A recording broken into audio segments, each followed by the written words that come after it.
Israel ಸ್ಟ್ರೈಕ್ನಲ್ಲಿ ಒಂದೇ ಕುಟುಂಬದ 7 ಮಕ್ಕಳು ಸೇರಿದಂತೆ ಒಂದು ಕುಟುಂಬದ 10 ಸದಸ್ಯರನ್ನು ಕೊಂದಿದೆ ಎಂದು ಗಾಜಾದ ನಾಗರಿಕ ರಕ್ಷಣಾ ಸಂಸ್ಥೆಯು ವರದಿ ಮಾಡಿದೆ.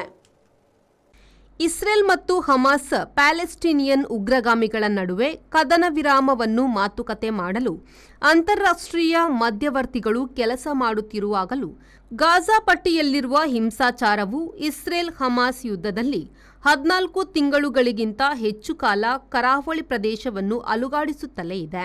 ಜಬಾಲಿಯಾದ ನೈಋತ್ಯದ ಜಬಾಲಿಯಾ ಅಲ್ ನಜ್ಲಾದಲ್ಲಿ ಅವರ ಮನೆಯ ಮೇಲೆ ವೈಮಾನಿಕ ದಾಳಿಗೆ ಗುರಿಯಾಗಿದ್ದಾರೆ.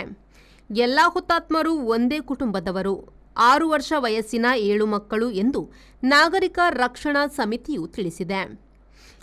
ಹಿಂಸಾಚಾರದ ಮಧ್ಯೆ ಯುನೈಟೆಡ್ ಸ್ಟೇಟ್ಸ್, ಈಜಿಪ್ಟ್ ಮತ್ತು ಕತಾರ್ ಯುದ್ಧವನ್ನು ನಿಲ್ಲಿಸಲು ಮತ್ತು ಗಾಜಾದಲ್ಲಿ ಇನ್ನೂ ಉಗ್ರಗಾಮಿಗಳು ಹೊಂದಿರುವ ಡಜನ್ಗಟ್ಟಲೆ ಒತ್ತೆಯಾಳುಗಳನ್ನು ಬಿಡುಗಡೆ ಮಾಡಲು ಮಾತುಕತೆಗಳಲ್ಲಿ ತೊಡಗಿದೆ.